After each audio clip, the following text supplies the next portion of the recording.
자, 안녕하십니까. 오늘은 세 번째 동영상 시작하겠습니다. 벌써 강의로 하면 네 번째 주가 됐네요. 코로나 사태 때문에 이렇게 뭐 서로 만나지는 못하고 이렇게 수업을 진행하지만 동영상이라도 우리가 이제 한교에 대한 하나님의 마음을 깊이 나누는 그런 그 수업이 되면 좋겠다 싶습니다. 자, 오늘 주제는 세계 선교 상황에 대한 거하고 또 하나는 선교학에서 다루는 기본적인 용어들 몇 가지를 좀 설명을 하는 것으로 그렇게 하겠습니다. 나중에 이제 저희가 학기말고사 볼 때 내용들을 이제 사용할 것이기 때문에 좀 이걸 이해하고 계시는 게 필요할 것 같아요. 자, 먼저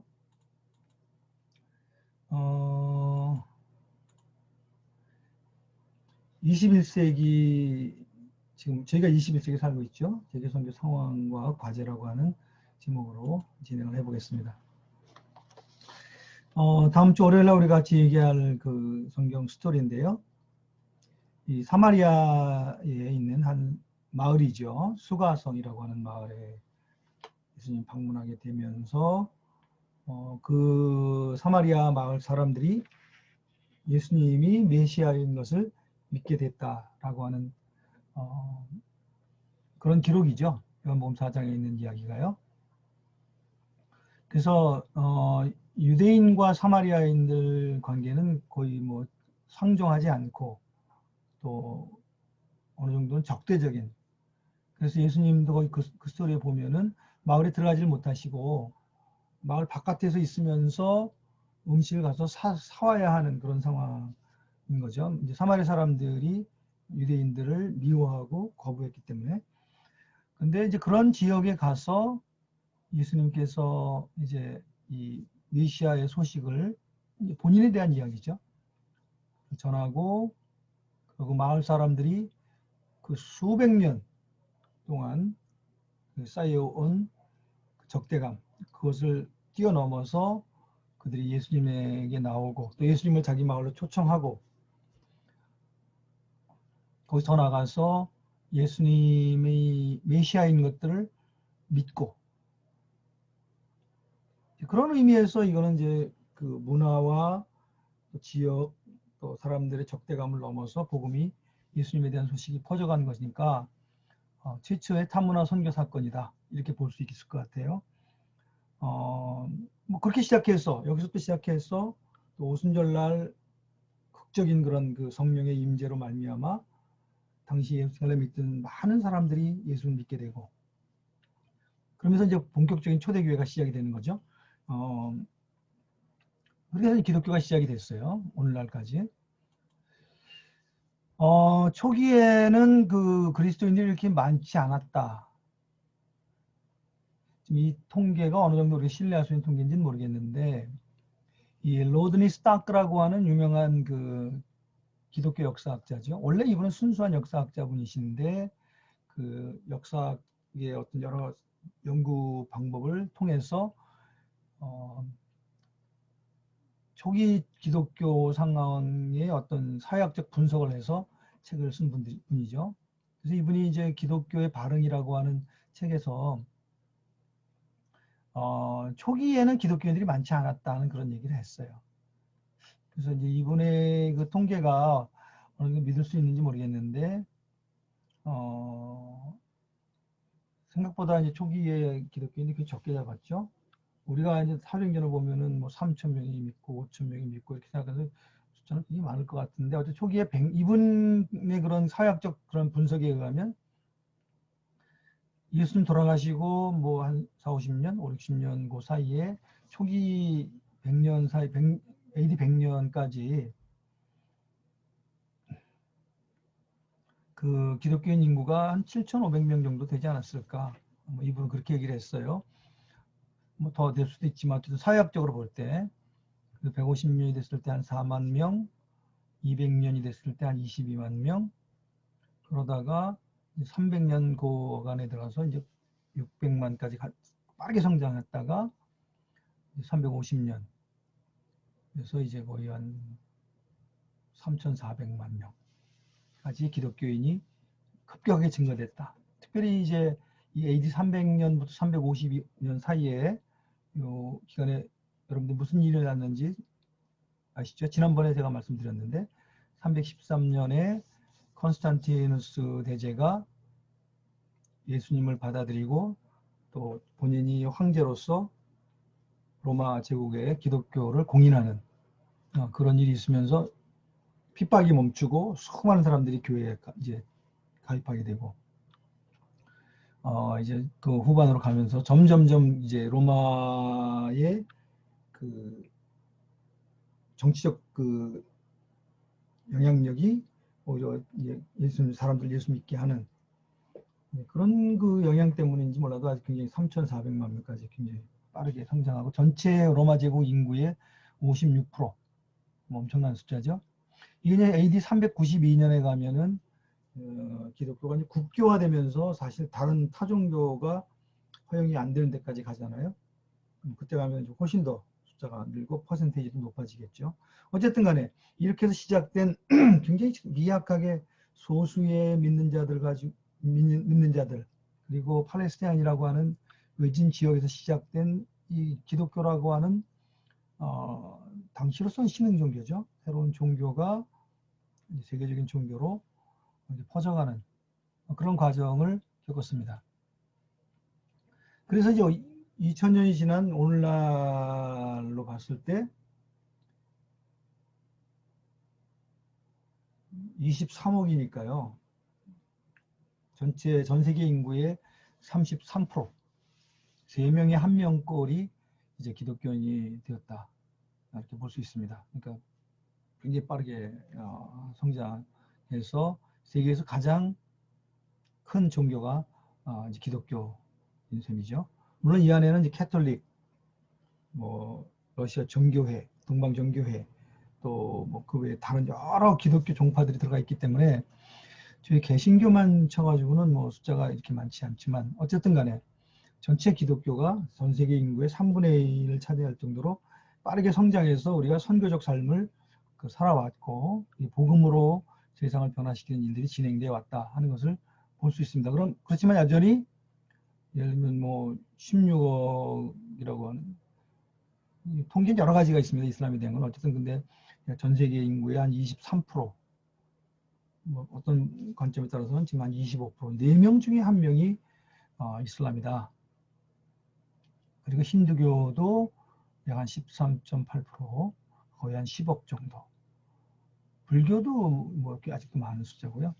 그 외에 이제 많은 무종교, 기타 종교들이 이제 있다. 이렇게 이해할 수 있습니다. 그러니까 기독교가 이렇게 빠르게 성장을 해왔죠.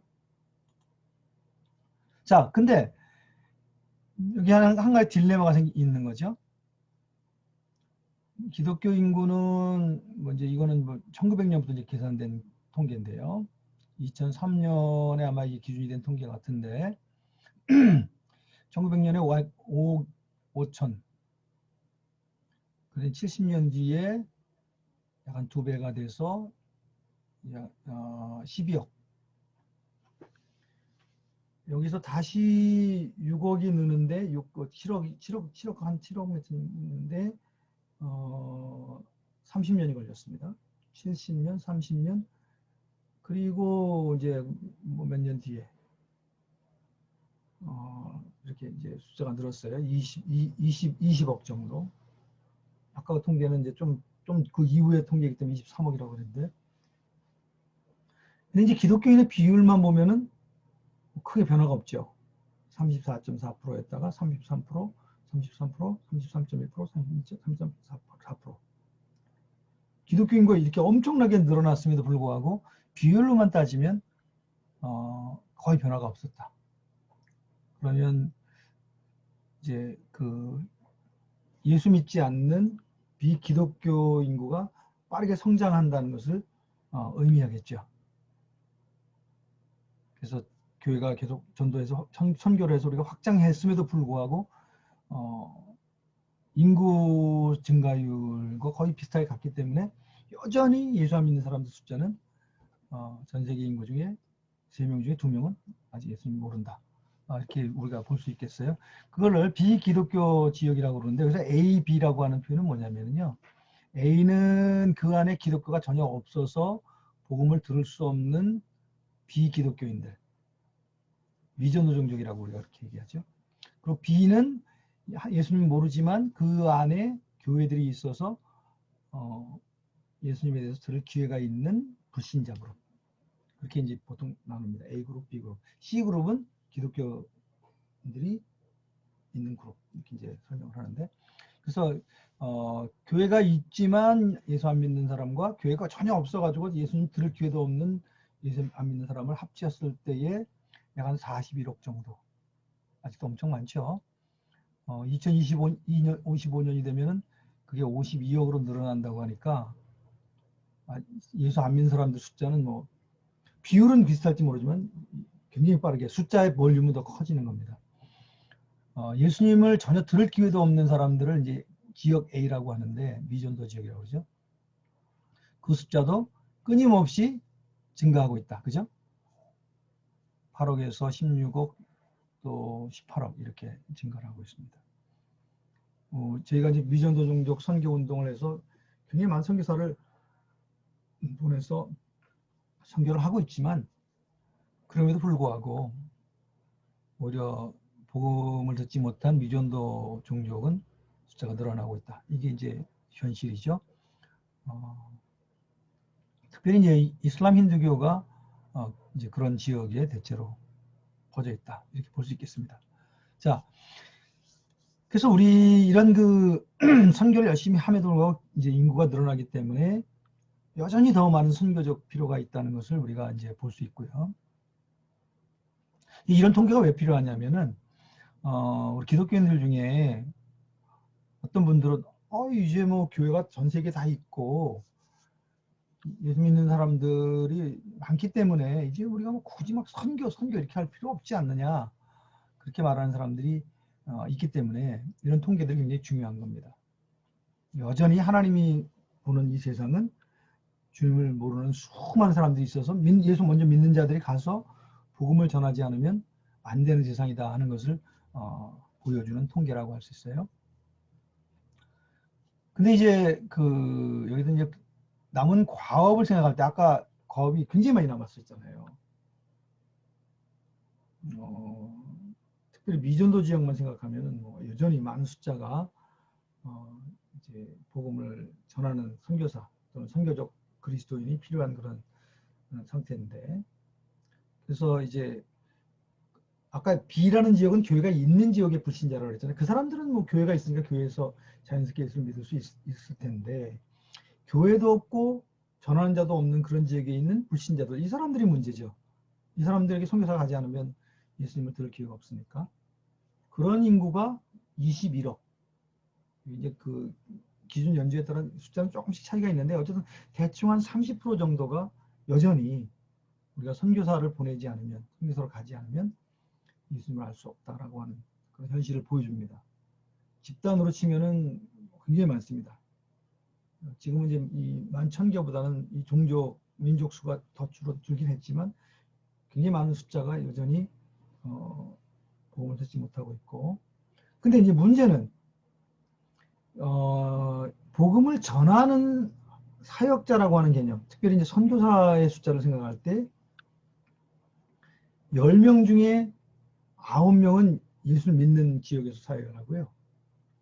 10명 중에 1명 정도가 예수를 안 믿는, 예수님을 들을 기회가 없는 지역에서 일하고 있다는 것을 보여줍니다. 사실 선교사가 더 필요한 지역은 이쪽 그 미전도 지역으로 더 많이 가야 되는데 현실은 그렇지 않다. 그런 것을 보여줍니다. 예를 들면 필리핀 같은 경우, 필리핀은 사실은 이제 캐톨릭이긴 하지만 기독교 지역으로 분류하거든요. 그리고 개신교도 많고. 근데 이제 우리나라가 선교사를 많이 보내는 지역이 이제 필리핀. 또 뭐 중국 같은 경우도 중국 안에 뭐 통계에 따라서는 1억 또는 2억까지도 이렇게 보는 통계도 있는데 굉장히 많은 숫자의 기독교인들이 그 안에 있는데 그렇지만 또 동시에 선교사들도 많이 들어가 있죠. 그래서 이런 지역하고 어떤 중동 같은 데는 예수님 교회도 없고 예수 믿는 사람도 적은 그런 지역에 정말 선교사가 들어가지 않으면 예수님을 들을 기회가 없는 그 사람들에게는 선교사가 거의 가지 않는다는 거예요. 물론 다른 여러 가지 이유가 있습니다. 가지 못하게 되는. 그럼에도 불구하고 하나님의 관점으로 세상을 봤을 때 여기 사람들에게 더 선교사가 많이 가서 필요한데 실제로 선교사들은 이쪽으로 많이 가니까 하나님의 마음은 이쪽으로 더 하면 좋겠다. 그런 마음이실 거다. 우리가 이렇게 상상해 볼 수 있는 것이죠. 그래서 남은 과업 현황을 볼 때에 여전히 선교적인 그런 그 헌신과 우리 노력은 필요하다. 볼 수 있고요. 이 종족 숫자를 아까 11,000개라고 했는데 왜 종족 숫자가 중요하냐면요. 문화나 언어라고 하는 벽에 의해서 이 종족을 넘어가려면 선교사가 가야 돼요. 그래서 종족이란 개념이 이제 그 중요하거든요. 그 언어나 문화가 다르면 이제 그 일부 선교사 가지 않으면 복음이 안 전해지거든요. 그래서 이제 그 미전도 종족의 숫자가 굉장히 중요한데 여기 보면 빨간 게 이제 그 선교사를 우리가 보내지 않으면 예수님을 듣기 어려운 그런 지역이다 이렇게 볼 수 있습니다. 빨간색 여기 이제 unreached people이라고 그러는데 미전도 지역이죠. 미전도 지역. 그래서 아프리카 북쪽, 중동 전체, 아시아는 주로 남쪽이죠. 아시아 남부 이렇게 이제 우리가 볼 수 있겠습니다. 기독교가 된 지역은 이제 이 초록색인데요. 이제 캐톨릭까지도 이제 기독교가 된 것으로 봤기 때문에 남북미 아메리카 전체, 아프리카 남부, 오세아니아, 또 유럽 지역 일부 이렇게 돼 있고 노란색은 이제 예수님 교회들이 있는 지역이 예수님 안 믿는 사람이 많지만 교회가 있는 지역 또는 교회 예수를 믿는 기독교인이라고 하는 이름은 가졌지만 실제로는 신앙이 없는 뭐 이런 그 지역을 의미하는데 주로 유럽 같은 경우 그 다음에 러시아 뭐 이런 지역이죠. 우리에게 중요한 건 이 빨간 지역입니다. 이 지역을 우리가 어떻게 선교사를 보내서 또는 우리 성도들이 어떠한 모양으로든지 들어가서 복음을 전하는 노력을 해야 되는 그런 지역을 의미한다 이렇게 볼 수 있겠습니다. 특별히 이제 그 아까 그 아프리카 북부, 중동, 아시아 남부 이렇게 됐는데 이 지역을 중심으로 이렇게 우리가 봤을 때 이걸 이제 우리가 1040 윈도다, 1040 창이다 이렇게 많이 얘기하거든요. 그게 무슨 말이냐면 북위 10도, 그다음에 북위 40도, 그 사이로 쭉 하면 그쪽에 이제 주로 이슬람, 힌두교, 불교 국가들이 다 포진돼 있어요. 그래서 1040 창으로 세상을 보면서 우리가 복음의 필요가 어디서 많은가를 발견해야 된다. 그런 주장을 이제 하는 학자들이 있는데 그래서 이제 1040 창이라고 하는 개념을 얘기하게 된 것입니다. 자, 여기 보면 이제 1040 창이죠. 이게 1040이 무슨 말이냐면 북위 10도, 여기에 적도가 이쯤 돼요. 싱가포르가 있는 데가 적도니까 이 정도 적도인데 북적도에 한 10도 이 정도 위에부터 40도 그 사이를 쭉 보니까 물론 그 외곽에도 있지만 그 안에 예수님을 안 믿는 또 예수님을 선교사를 보내서 예수님을 전하지 않으면 안 되는 종족수가 밀집해 있다. 그렇기 때문에 우리가 다른 지역도 해야 되지만 이 1040 창에 집중적으로 선교하자. 뭐 이런 그 운동이 있었죠. 20세기 말에. 그래서 그 1040 창이라고 그래요. 그러니까 그 의미는 미전도된 지역에 대해서 더 우리가 선교사를 보내야 된다라고 하는 그리고 그들을 위해서 더 우리가 기도하고 부담을 가져야 된다. 그들도 복음을 들어야 될 사람들이니까요. 그런 의미에서 1040 창이라고 하는 의미가 있었습니다. 전략이 있었어요. 특별히 1040 창에서 이제 뭐 힌두교, 불교도 이쪽도 많지만 가장 이제 저희들이 이제 21세기 들어와서 큰 도전이라고 하는 것이 이제 무슬림이죠. 이슬람을 믿는 사람들. 세계에서 제일 큰 이슬람 국가는 여기 이제 인도네시아가 제일 크고요. 그리고 이제 중동 지역, 북아프리카와 중동 지역, 중앙아시아, 인도, 아프간, 파키스탄 이쪽, 이란 이 지역입니다. 그 다음에 이제 그 아프리카, 중부 아프리카도 무슬림이 상당히 많죠. 그래서 이제 무슬림, 뭐 이제 힌두교나 불교도 여전히 해야 되지만 그런 지역에는 그래도 교회들이 어느 정도 같이 존재를 하는데 이슬람 지역이 특별히 교회가 없는 지역이라 마지막 남은 과업이다 이렇게 많이 이야기를 하고 있습니다. 이슬람에 대한 그 기도를 우리가 더 해야죠. 이 사람들이 예수님 이 사람들도 사랑하는 사람들이니까 우리가 하나님의 관점에서 이들을 위해서 기도하고 선교사를 보내고 또 선교사로 가고 그런 것이 필요하다 이렇게 말할 수 있겠어요. 이제 특별히 이슬람이 이제 21세기 들어서 큰 그 이슈가 되고 있는데 이제 그 안에 교회가 없기 때문에 우리 선교사 가야 한다라는 측면도 강하지만 동시에 이슬람이 가장 빠르게 성장하는 오히려 기독교보다 더 빨리 성장하는 종교다. 그렇기 때문에 이슬람을 믿는 사람들, 이슬람 안에 있는 그 종족들에 대한 선교가 다른 대상들보다 더 시급하다. 그렇게 이제 이야기할 수 있죠. 저도 뭐 대구에 있는 이슬람 사람들 속에 갔는데요. 그때도 이제 마찬가지였어요. 정말 복음을 들어야 할 사람들이 어디 있느냐. 그리고 선교사로서 들어가지 않으면 복음을 들을 기회가 없는 그 사람들이 어디 있느냐. 주로 이제 이슬람 지역에 많이 있고요. 제가 일했던 그 대상들도 그 안에 태국에 교회들이 있었지만 거의 전도하지 못합니다. 그 안에 전쟁도 있고요. 서로 미워하고 증오하고 그래서 선교사들을 보내야 되는 대상 중에 하나였는데 이슬람을 이제 오늘날 그런 관점에서 봅니다. 여기 보면 지금 현재 2010년 기준으로 봤을 때에 무슬림이 한 16억, 크리스찬이 뭐 22억 정도 이렇게 보는데요.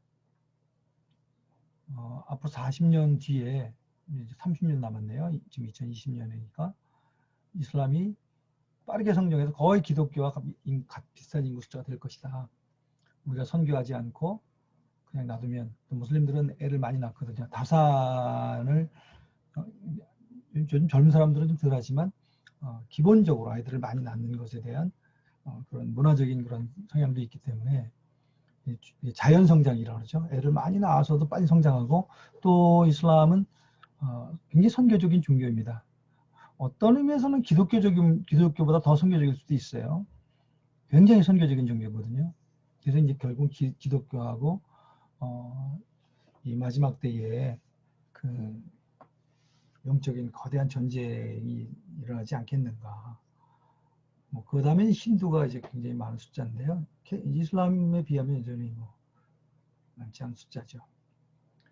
그래서 이제 그 오늘날 선교하고 얘기할 때 어떻게 우리가 이슬람 가운데 하나님의 나라를 세우고 세계 인구 중에 4명 중에 1명이 이슬람인데 이 사람들을 그리스도교로 인도할 것인가.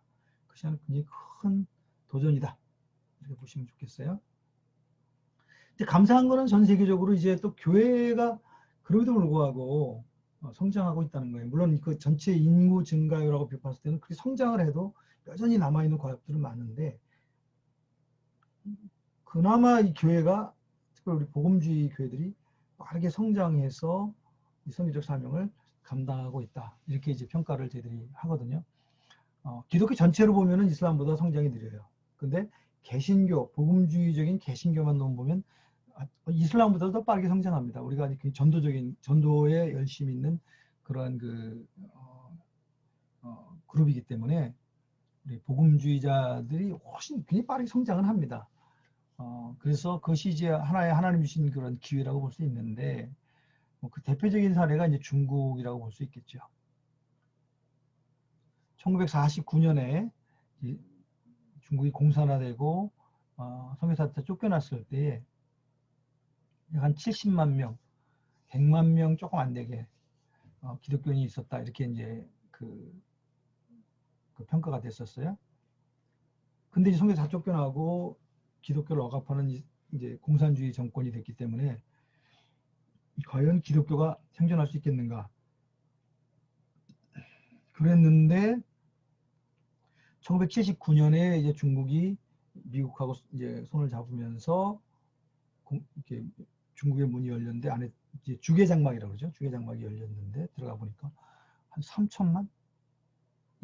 엄청난 숫자로 기독교인이 늘어 있는 거예요. 오히려 핍박하고 고통 가운데 있었는데. 그러면서 이제 그 1600만, 뭐 1억, 지금은 뭐 1억에서 1억 5천만, 많게 또 2억까지도 얘기하는 사람들이 있는데 계속 기독교가 빠르게 성장을 했습니다. 이런 것들이 이제 그 하나님이 저희들에게 주신 격려죠. 그 고통, 그 어려운 가운데서도 하나님은 하나님의 백성들을 축복하시고 또 기독교적인 영향력들을 계속 확장해 가시는 그 하나님의 손길을 우리가 볼 수 있는 것이죠. 남아있는 과업은 굉장히 많지만 그러나 하나님은 우리를 통해서 계속 이들에게 그리스도의 복음의 소망을 전하는 그 일에 참여하도록 우리를 부르시고 우리 안에 기름 부으시고 또 우리를 통해서 많은 사람들을 그리스도께로 인도하는 그 일을 지금도 하고 계신다. 중국이 한 예고요. 아프리카 같은 경우도 굉장히 기독교가 빠르게 지금 성장을 하고 있고 우리 한국은 좀 반대 현상인데 제가 사역했던 태국 교회도 그 사이즈로 보면 크진 않지만 빠르게 성장을 하고 있고 많은 지역에서 지금 기독교가 성장을 하고 있습니다. 이것은 그 여전히 하나님이 교회를 통해서 전 세계에 있는 영혼들에게 복음을 전하고자 하는 그런 하나님의 마음을 우리가 엿볼 수 있다. 말할 수 있겠어요? 제가 그랬죠. 그 기독교와 이슬람만 놓고 보면 이슬람이 훨씬 더 빠르지만 복음주의적인 기독교, 여기 이벤젤리칼이라는 것은 복음주의적인 기독교를 얘기하는데 우리가 이제 복음주의적인 기독교죠. 전도에 열심이고 또 말씀을 하나님의 말씀으로 믿고 이 말씀에 근거해서 선교를 하고 그런 그 그룹을 이제 이벤젤리칼 복음주의 이렇게 얘기하는데 특별히 이 복음주의자들이 지금 요즘 진한 색이 있죠. 진한 색깔 그래프가 난 웨스턴 서구 비서구 지역에 있는 교회예요.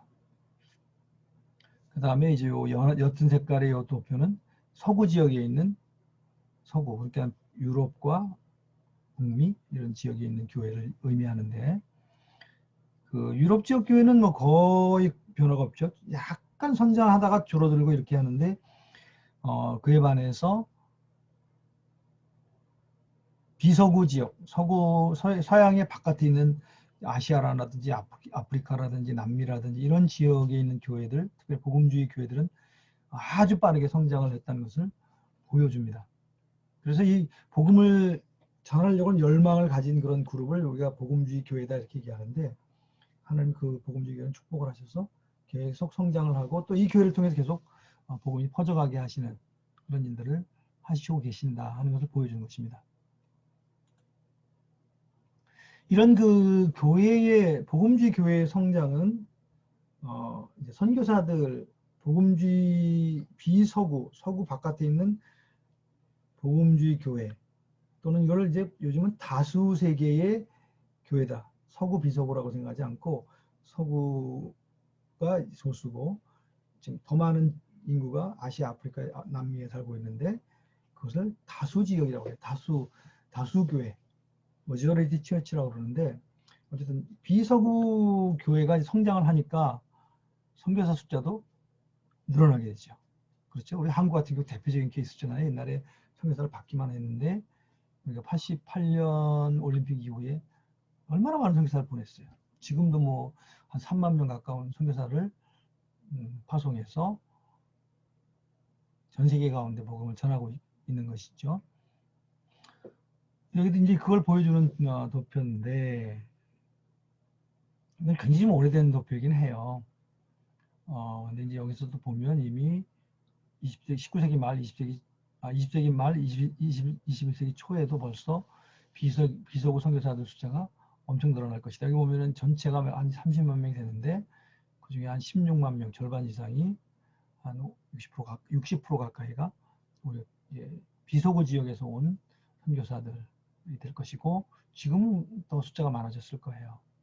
지금은 더 많아졌을 거예요. 서양 선교사보다 훨씬 더 많을 겁니다. 교회가 크니까 선교도 비서구 교회가 더 담당하게 되고, 그러면서 기독교의 축이, 중심축이 비서구 지역으로 와서 비서구의 역할이 훨씬 더 커지는, 저희도 이제 비서구 바깥에 있는 교회잖아요. 그런 것을 보여주고 그 과정 가운데를 가고 있다. 특별히 이제 한국 교회가 옛날에 선교지였던 교회가 이제 선교를 하는 교회로 바뀌는 대표적인 케이스로 이제 이야기가 되는데요. 여기 보면 most sent, 성교사를 가장 많이 보낸 숫자, 이게 몇 년도 기준이냐면 2010년 기준입니다. 미국이 여전히 제일 많이 보내고 있고요.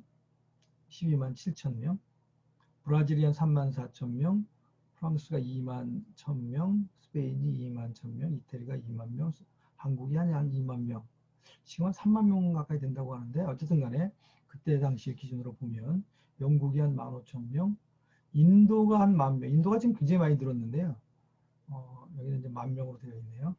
그래서 주로 이제 서구 지역이잖아요. 비서구 지역에서 한국이 참 특별한 그 위치인데, 인구 대비로 선교사를 많이 얼마나 보냈냐라는 기준으로 볼 때는 조금 달라요. 전체 숫자는 적을지 모르지만 그 안에 있는 기독교인 숫자 비례로 볼 때는 예를 들면 팔레스타인 같은 경우, 아일랜드, 몰타, 사모아 다 조그만 나라들인데요. 이런 나라에서는 그 인구 사이즈에 비해서 오히려 선교사를 더 많이 보낸 케이스고요. 한국도 이제 그런 케이스에 들어갑니다. 전체 인구수에 비해서 선교사를 많이 보낸 지역입니다. 그래서 한국 교회는 이제 그런 면에서는 모범적인 비서구 교회의 선교 운동의 좋은 하나의 모델 또는 도전이 되고 있다, 이렇게 말할 수 있어요. 여러분이나 제가 이제 그 가운데 하나 있는 거죠. 자, 아까 내가 말씀드렸지만 우리가 이 선교사도 보내고 빠르게 교회도 성장하지만 안타깝게도 안 믿는 사람들의 인구 성장률이 앞지르고 있다는 거예요. 우리의 선교적 그런 성장보다도.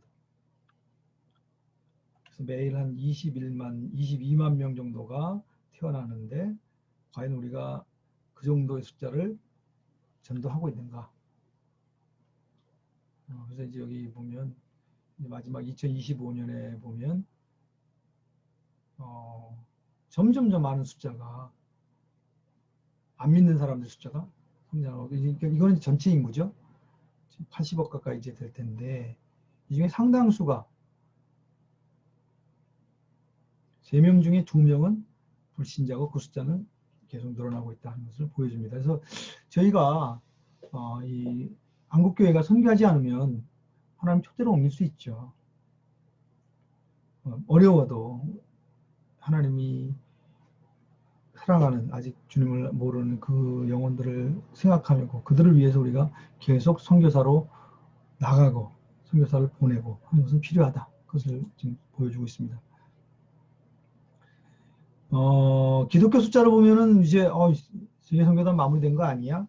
1910년 그 에딘버러 선교대회 때 전 세계 이제 선교 운동, 그때만 해도 뭐 이게 낙관적이었죠. 야, 이렇게 우리가 전 세계에 교회를 세워서 모든 사람이 예수님에 대해서 듣게 됐으니까 이제 우리 세대 안에, 그때 그 모토가 그거였잖아요.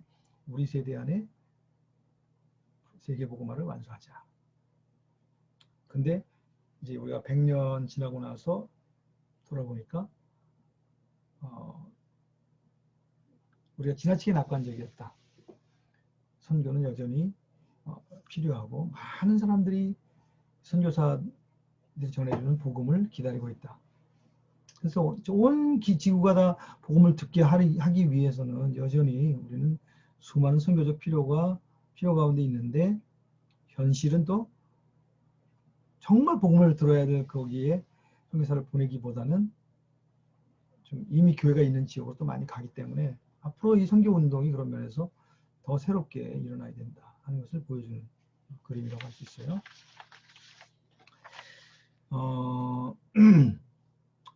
부자와 나사로 이야기 여러분 잘 아시죠? 누가복음 16장에 있는데,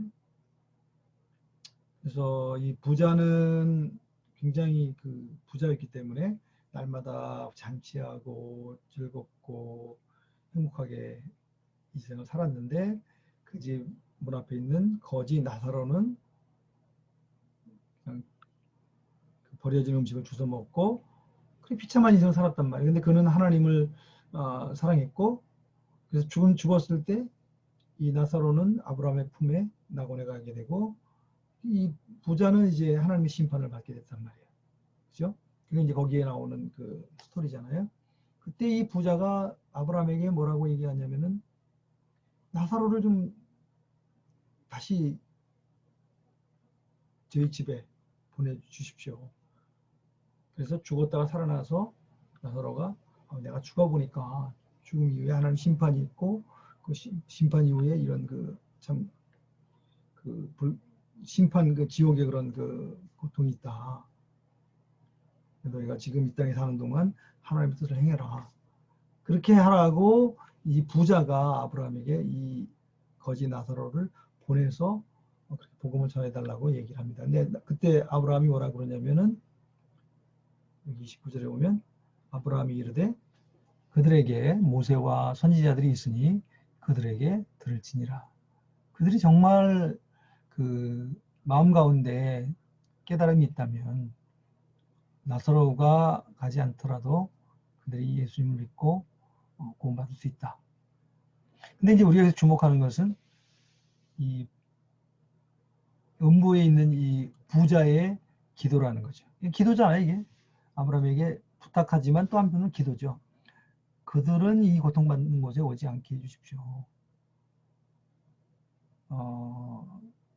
그래서 복음을 아직 듣지 못한 그 사람들에게 누군가 가서 거지 나사로를 지칭한 것이지만 누군가 가서 복음을 전하게 해주십시오. 근데 아브라함이 거기에 하나님의 사람들이 있다. 그들이 가서 전할 것이다. 그렇게 말씀을 하잖아요. 이 말씀 속에 사실은 저희들에게 굉장히 큰 도전이 되는 얘기죠. 우리가 지금 아직 이 땅에 남아 있잖아요. 언젠가는 뭐 죽음의 문턱을 넘어서 주님 앞에 가겠지만 지금 이 땅에 있는 이 기간 동안 이 부자의 기도를 우리가 들어야 된다. 그리고 복음을 들고 나가야 한다 하는 것을 보여줍니다. 자, 제가 이제 세계 선교 상황에 대한 간단한 이제 큰 그림을 그려줬는데 여전히 복음을 필요로 하는 수많은 사람들이 있다. 우리가 2000년 동안 교회가 계속 선교를 했지만 우리의 과업은 여전히 남아있다. 그리고 복음을 듣지 못한 그 사람들에게 우리가 또는 우리가 아닌 다른 사람일지라도 나아가서 복음을 전하는 그 일이 멈춰져서는 안 된다. 왜냐하면 그것이 하나님이 가장 원하는 것이기 때문에 그들도 예수님을 알고 주님의 은혜 가운데 주님 하나님의 백성이 되기를 원하시는 하나님 마음을 우리가 전해야 되고 근데 이제 현실은 아까 제가 말씀드린 것처럼 그걸 이제 그 거대한 불균형 그렇게 얘기를 해요. 복음이 필요한 지역은 이런 미전도 지역인데 세계 3명분의 1명꼴 이 안에 있는데 우리가 선교사들을 더 보내기도 해야 되지만 이들이 믿는 사람이 있는 지역이 아니라 믿지 않는 사람 지역으로 갈 수 있도록 선교를 계속 감당해야 된다.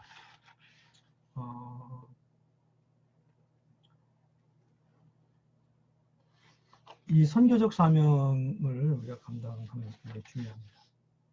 자, 이것이 이제 세계 선교 상황에 대한 간단한 제가 소개를 했고요. 나머지 시간에는 이 선교 용어에 대해서 제가 좀 설명을 할게요. 그 선교사의 생활과 사역이라는 그 책을 보면 거기에 이제 그 선교를 이해하기 위한 용어들 소개가 있어요.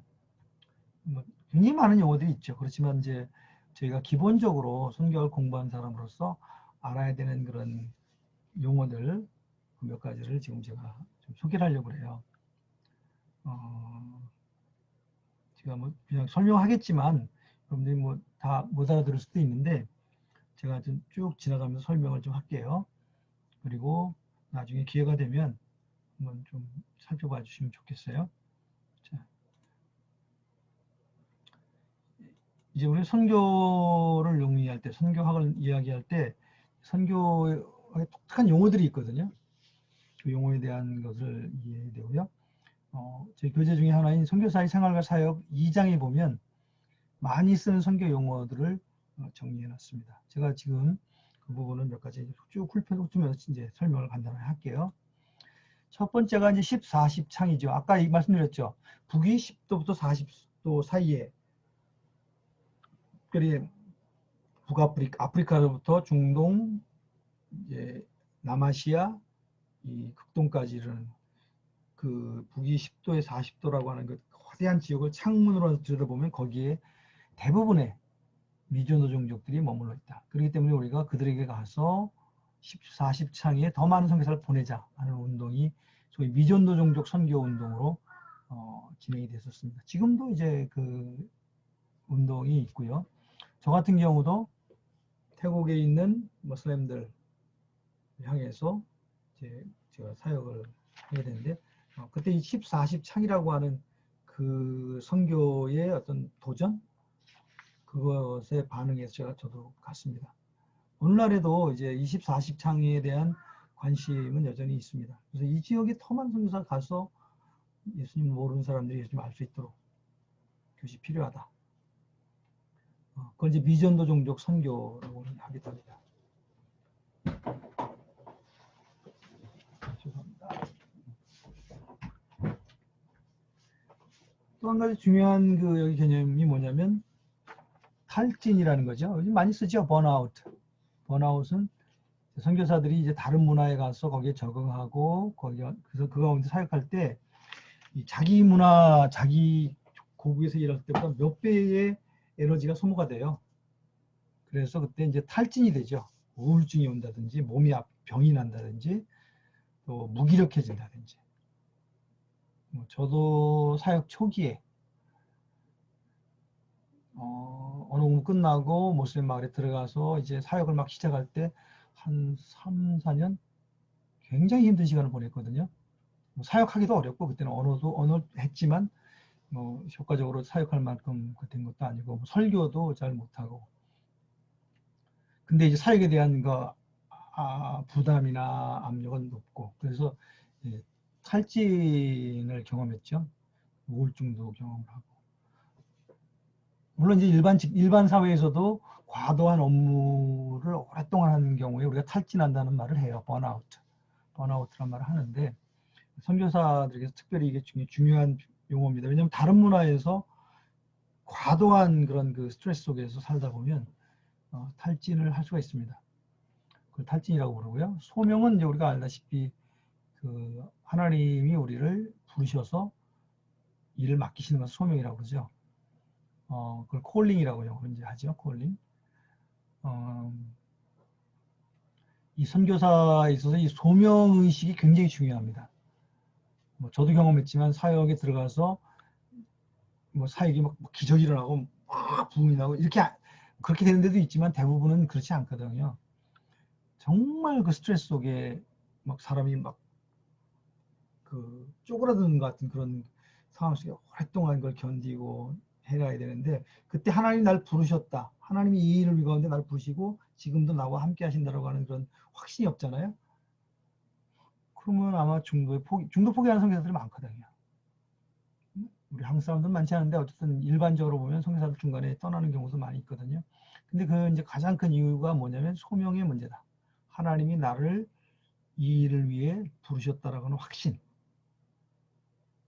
선교는 굉장히 중요합니다. 물론 선교만 중요한 건 아니에요.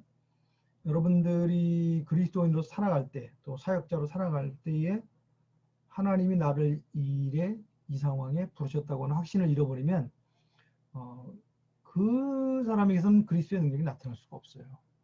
그 소명이 굉장히 중요합니다. 또 하나는 이제 그 지역 개발이라는 말을 많이 쓰는데 커뮤니티 디벨롭먼트. 이게 무슨 말이냐면은 선교사들이 특히 저도 이제 그런 지역이었지만 선교사로서 들어갈 수 없는 지역들이 많잖아요. 공산권, 또 이슬람권이 대표적이고요. 힌두교권도 그렇고요. 또 그 외 많은 지역들이 선교사로 들어갔을 때에 비자를 주지 않거나 쫓아내거나 이런단 말이에요. 그래서 주로 이제 가서 선교사들이 뭘 많이 하냐면 지역 개발을 합니다. 우물이 없는 지역에서 뭐 물이 어려우면 우물을 봐준다든지 그 지역 생활 개선을 한다든지 또 위생의 문제를 도와준다든지 또 아이들 교육 문제가 열악하면은 뭐 학교를 세워서 애들 교육을 한다든지 또 경제적인 걸 돕기 위해서 뭐 수익 사업을 창출한다든지 그런 그것을 도와주면서 그 안에서 그들의 필요를 도우면서 복음을 전하는 것을 우리가 지역개발 사역이다 이렇게 얘기합니다. 지역개발 사역. 특별히 좀 미전도 종족이나 선교사들이 들어갈 수 없는 지역에서 크게 두 가지죠. 지역개발 사역을 하거나 아니면은 비즈니스 그곳에서 비즈니스를 일으켜서 사람들을 고용하고 하는 그런 두 가지 형태로 많이 합니다. 그 외에 이제 뭐 교육사역이라든지 이런 사역들도 있는데요. 그 다음에 다섯 번째는 상황화라고 하는 개념인데, 그냥 생소한 좀 용어일 텐데요. 선교학을 공부하면 굉장히 중요한 단어입니다. 상황화. 상황이라는 게 이제 예를 들면은 문화적 상황이 제일 큰 건데, 한국에 왔을 때 선교사들이 히브리어나 헬라어 가지고 우리한테 막 전도한다고 생각해 보세요. 메시아 뭐 이게 뭐 우리가 처음에 못 알아들었을 거 아니에요. 그러면 그 사람들이 어떻게 하냐면 니네 그 하늘에 계신 신 하느님을 위해서 하느님께 늘 기도하고 그랬죠. 어려울 때 그 하느님이 이 성경에 있는 이 하나님이에요. 절대자 하느님. 그렇게 설명을 하는 거죠. 또 예를 들면 상황가 많아요. 근데 대표적인 게 한국에서 이제 초기에 했던 것 중에 하나가 성미 같은 거, 성미, 교회의 성미. 여러분 교회 성미 알죠? 요즘은 뭐 별로 없지만 옛날에 한국교회 초기에 때는 성미라는 게 있어요. 성미. 그 뭐냐면은 교인들이 밥을 지을 때 다들 어려울 때잖아요. 그렇지만 그때 한 움큼을 따로 빼놓는 거죠. 밥을 지을 때. 그리고 그렇게 해서 이제 모은 쌀을 주일날 교회 갔을 때 헌금을 하는 거예요. 그러면 그걸 가지고 목회자 가정이 먹고 생활을 하고 그렇게 했단 말이에요. 근데 이 성미라고 하는 것은 원래는 이제 불교에서 이제 그 승려한테 스님들한테 이렇게 바치는 거 있잖아요. 밥쌀을. 근데 이제 그동안 우리가 익숙한 우리의 문화를 기독교적으로 다시 재해석해서 목회자가 사역 계속할 수 있도록 그 헌금하는 방식으로 그렇게 이제 이제 그 성미라고 하는 제도를 만들었는데 이런 게 이제 상황화예요. 그 나라의 문화에 맞는 그런 설명을 해서 그렇게 해서 복음을 잘 깨닫고 또 하나님의 어떤 그 뜻을 이해할 수 있도록 하는 거. 상황화 좀 어렵지만 어쨌든 그 나라 문화나 그 사회의 상황에 맞게 하나님의 복음을 잘 설명하는 것을 상황화라고 합니다. 성경에서 굉장히 중요한 개념이에요. 그 다음에 이제 창의적 접근 지역이란 말은 무슨 말이냐면 선교사를 안 받는 지역에 대부분 이제 미전도 지역이 교회 선교사를 필요로 하는 지역이 선교사를 안 받는 지역이에요. 이슬람, 공산주의, 힌두교 다 선교사라고 온다 그러면 비자도 안 주고 쫓아냅니다. 그러니까 그 지역에 가서 근데 그 지역 사람들은 복음이 필요해. 그럼 어떻게 해야 돼요? 우리가 창의적으로 접근할 필요가 있다 이거예요. 그래서 아까 처음 얘기하는 지역 개발 사역을 한다든지 또 우리가 전문성을 가지고 있는 전문인 선교라고 그래요. 내가 전문성을 가지고 그 사회를 도우면서 교육을 한다든지 또 가르치는 교육적인 그런 그 일을 통해서 비자도 받고 그 나라에서 올 때 당신 우리나라에 도움이 되네. 와서 일해도 좋아요. 그러면서 우리가 복음을 전할 수 있는 그런 지역을 창의적 접근 지역이다. 이렇게 이제 얘기를 합니다. 이제 그 뒤집어 보면 선교사가 들어가기 어려운 지역이다. 이런 의미입니다. 그 다음에 문화 충격이라는 것은 컬처 샥이라고 그러는데요. 다른 문화에 갔을 때에 느끼는 어떤 스트레스, 어떤 증상들이에요. 혹시 여러분들 뭐 우리 이제 다른 문화에 살아본 분들도 계시지만 다른 문화에 들어가서 초기에 특별히 언어를 배울 때 뭐 굉장히 스트레스를 받는다든지 그리고 이제 언어가 제일 크고요. 그다음에 문화, 그다음 사람들 관계할 때 오는 그런 스트레스, 날씨, 뭐 음식, 냄새, 뭐 굉장히 많습니다. 그런 것에서 어서 예, 혼란을 일으킨다 그럴까? 스트레스를 너무 받고 어떤 의욕도 떨어지고 그러면서 그런 자기 문화 속에서 살 때는 자기 나라에 살 때는 느끼지 못했던 어떤 정서적인 혼란을 느끼는 상태. 그걸 이제 문화 충격이라고 그래요. 컬처 샥이다. 문화 충격. 그래서 선교사역이 굉장히 중요하죠. 물론 이게 한 10년쯤 지나면 문화 충격은 거의 없어져요. 거기에 적응하게 되고 언어가 이제 익숙해하게 되고 또 자기 아는 사람들도 거기 다 생기고 그러면 제2의 고향처럼 바뀌지만 초기에는 이 문화 충격이 굉장히 큽니다. 그래서 이걸 문화 충격이라고 하고 자문화 우월주의라는 것은 무슨 말이냐면은 내 문화가 옳다. 그래서 너희들 내 거 받아들여야 돼. 약간 우월주의죠. 내가 그래서 이제 가부장적 그런 접근이다 이렇게 얘기도 하는데 자문화 우월주의가 이제 선교사에게서는 가장 어려운 적이죠.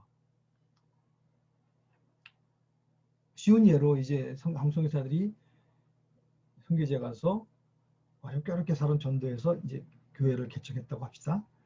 근데 그때 선교사님이 새벽 기도를 이제 소개했어요. 근데 그 나라 사람들은 새벽에 일어나서 기도하는 그런 습관이 없어요. 교회에. 근데 우리 한국 교회는 이 새벽 기도 때문에 우리가 한국 교회가 부흥하고 또 사회적인 영향도 하고 선교하는 교회가 됐다.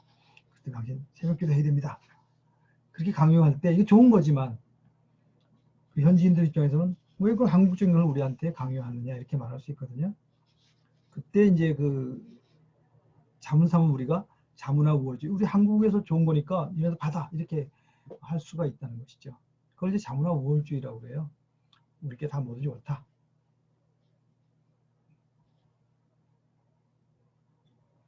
뭐 예를 들면 인사할 때도 우리는 고개를 숙여서 이렇게 인사하고 또 필리핀 사람 같은 경우는 눈을 치켰대요. 이렇게 인사합니다.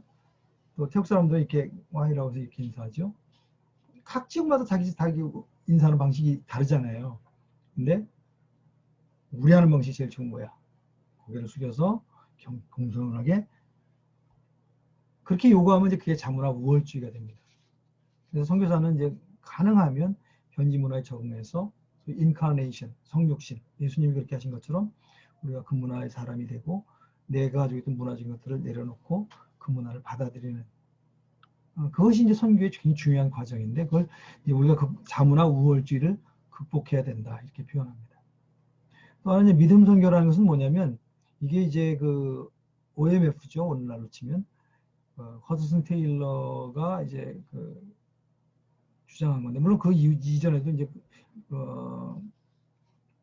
조지 뮬러 같은 경우 기도의 사람 조지 뮬러 이런 사람들 이제 이 믿음 선교라는 것은 뭐냐면 사람 선교를 할 때 우리가 이제 재정적인 필요가 있잖아요.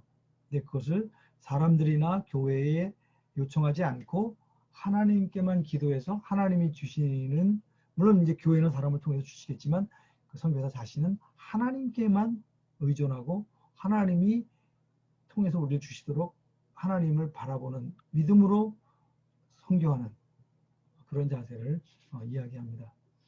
저희 단체 같은 경우 이제 페이스 미션이거든요. 그래서 이제 제가 기도 편지 쓸 때도 돈이 얼마가 필요합니다. 이거에 필요합니다. 이렇게 말을 못하게 돼 있어요. 우리는. 그 대신 필요하면 하나님께 기도하고 하나님 채워주실 것을 믿고 기다리고 믿음으로 이제 산다는 의미죠. 그걸 믿음 선교라고 그래요.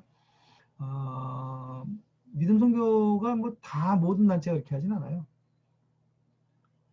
필요를 다 알리고 모금은 하지만 모금은 다 마찬가지로 하지만 그래도 필요를 구체적으로 알리고 사람들에게 계속 홍보하고 그렇게 해서 모금하는 경우가 있고 믿음 선교라는 것은 사람에게 얘기하지 않고 하나님께 얘기한다. 그런 접근을 하는 것이 믿음 선교예요. 안식년은 뭐 여러분 아시죠? 선교사 옛날에 4년마다 1년씩 국내에 들어와서 쉬기도 하고 재충전도 하고 다음 사역 준비도 하고 이렇게 이제 하는 것을 안식년이라고 그러죠. 지금은 4년마다가 아니라 6년에 1년 교통이 발달해서 이제 옛날처럼 뭐 그렇게 안식년이 필요하지 않은 시대에 우리가 살고 있긴 하죠. 예를 들면 저희 같은 경우 제가 처음에 선교지 갔을 때 국내 소식을 전혀 못 들었어요. 그때는 뭐 인터넷도 없었을 때고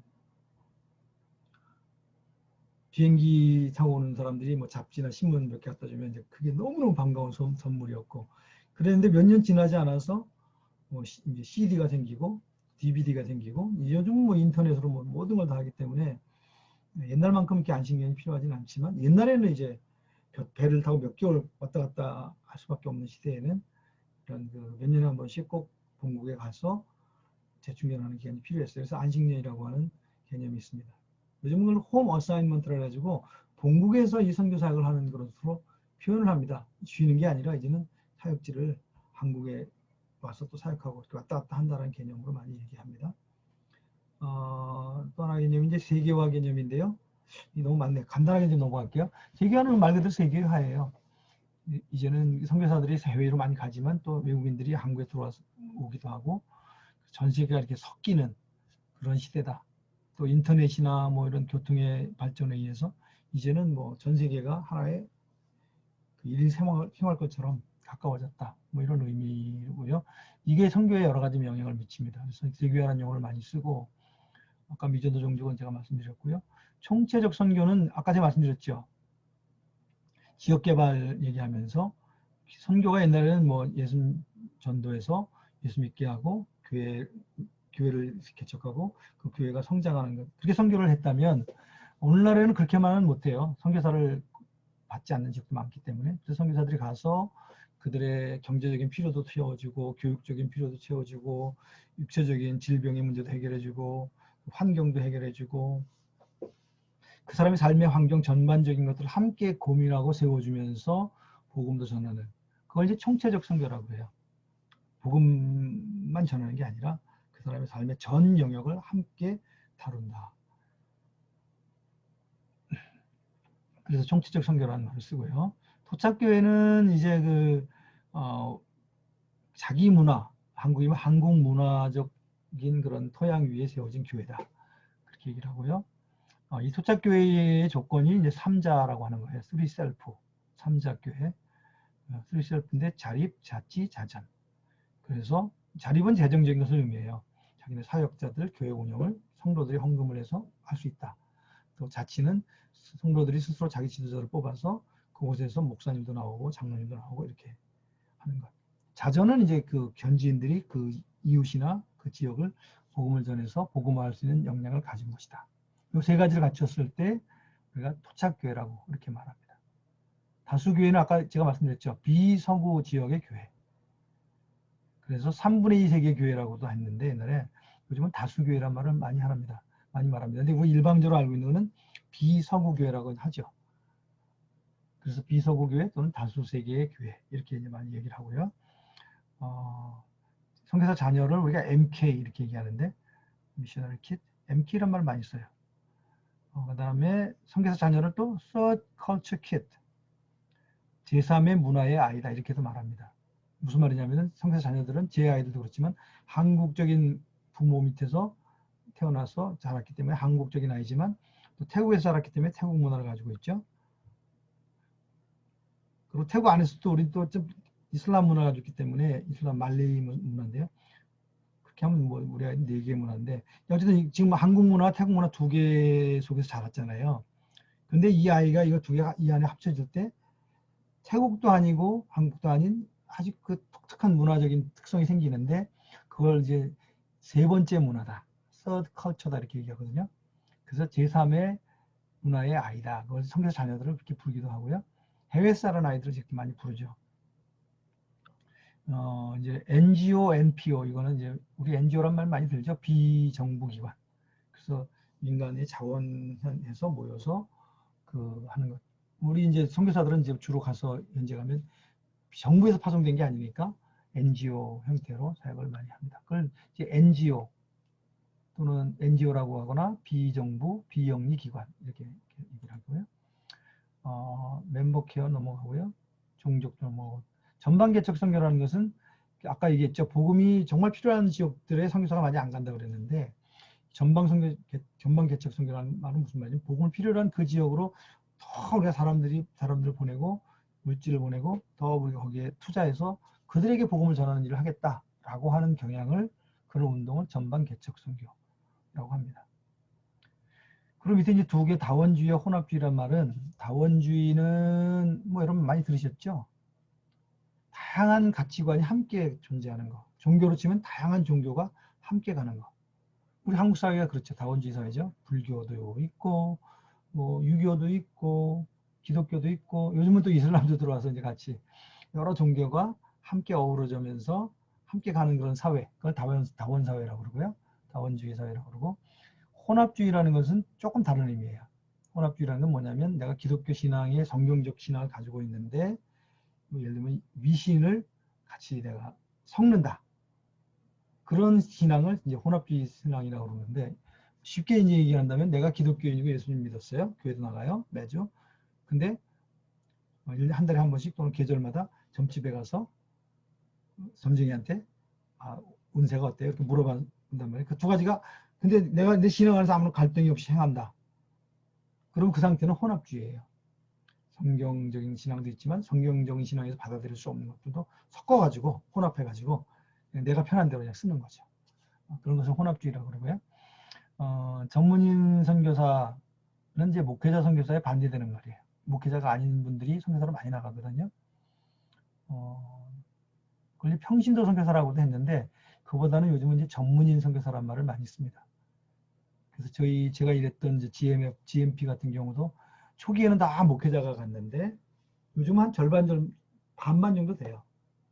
목사 안수 안 받으셨지만 여전히 선교사로서 가서 사역하시는 분들이 반반 되거든요. 그래서 이걸 전문인 선교사라고 합니다. 그리고 자비량 선교사는 전문인 선교사하고 비슷한 의미인데 여기서는 자비량이 뭐예요? 스스로 자기의 필요를 채워서 이제 목회자나 전임 선교사는 후원을 받아서 전적으로 살잖아요. 자비라는 것은 이제 전적으로 자기가 돈을 벌어서 사역을 할 수도 있고 사역비는 뭐 후원을 받지만 생활비는 자기가 벌어서 한다든지 그렇게 해도 그것도 자비량이라고 그래요. 그래서 텐트 메이커라는 말을 쓰죠. 이 말은 이제 원래 바울이 고린도에 사역할 때에 자기가 전문성이 있는 게 뭐냐면 텐트를 막 만드는 그 직업이었는데 그때 이제 후원이 많지 않을 때니까요. 본인이 텐트를 지어서 이제 사업을 하면서 그 돈을 가지고 선교를 했다고 이렇게 이제 성경에 써 있거든요. 그래서 텐트 메이커 바울이 했던 그 사업 텐트 메이커라는 말을 써서 이제 자비량 선교사를 텐트 메이커라고도 불러요. 자기가 일을 해서 수익을 얻고 그러면서 사역도 같이 하는 비즈니스 선교사는 이제 그 중에 비즈니스를 통해서 하고요. 이 모달리티 소달리티는 좀 어려운 말인데 쉽게 얘기하면 모달리티는 교회고요. 소달리티는 교회 밖에 있는 선교단체들 얘기예요. 그래서 이제 우리가 교회를 제가 속한 단체는 소달리티에 속하죠. 우리 아시아연합신학대학교도 소달리티에 해당되죠. 교회는 아니잖아요. 그렇지만 주님의 일을 하는 그런 조직인데 근데 이제 그 주일날 모여서 예배드리고 목회가 이루어지는 현장을 교회라고 하면 그 외에도 이제 많은 선교단체, 뭐 사회복지단체, 학교, 신학교 이런 것들을 이제 그 교회 밖에 있는 선교기관, 그 소달리티라고 불러요. 이건 이제 선교를 보는 두 관점을 보여주는 단어예요. 그다음 에믹, 에픽이라는 단어도 굉장히 중요한데 에믹은 내부자의 관점, 에틱은 죄송합니다. 글자가 잘못됐는데 에틱이에요. 에틱은 바깥에서 보는 관점. 다를 수 있겠죠. 안에서 보는 관점과 밖에서 보는 관점. 예를 들면 이런 거예요. 에믹 이제 이 사람이 어떻게 하다 무인도에 이제 살아남았어요. 이 사람은 이제 배가 오기를 기다리고 지금 자기가 있는 이 무인도를 벗어나고 싶은 그런 열정 가지고 있는 사람이에요. 이 사람이 내부인이죠. 이 서무 입장에서 볼 때는. 그게 이제 어느 날 배가 저 멀리서 오니까 너무너무 반가운 거예요. 야, 드디어 배가 왔구나. 우리가 이 무인도를 벗어나겠구나. 이런 관점으로 했는데 배에 있는 사람은 망망한 바다에서 육지 언제 도착하냐면 저 앞에 무인도긴 하지만 육지가 있어요. 와, 드디어 육지가 있구나라고 했단 말이에요. 두 사람이 보는 관점이 다르잖아요. 그죠? 기뻐하는 이유가 다 달라요. 전혀 달라요. 그래서 이제 그거를 에믹, 내부에서 보는 관점을 에믹, 바깥에서 보는 관점을 에틱이라고 그러는데, 이 선교사는 그러면 에틱의 관점으로 가겠죠. 제가 태국에 갈 때 한국 사람으로 갔으니까 한국적 관점을 가지고 갈 거란 말이에요. 근데 이제 우리가 해야 될 거는 에틱을 벗어버리고 에믹, 즉 태국 사람들이 보는 관점을 배워서 내부자의 관점을 가지고 그 사회에 적응하면서 복음을 전해야 된다. 그거를 이제 에믹의 관점이라고 말해요. 그 선교사에게는 에믹이 굉장히 중요하죠. 이제 이런 용어들인데요. 나중에 저희들이 이제 그 학기말고사 볼 때 제가 이런 부분을 좀 질문을 하려고 하는데 이런 단어들의 의미를 좀 잘 기억하고 있으면 좋겠습니다. 하다 보니까 시간이 굉장히 많이 갔는데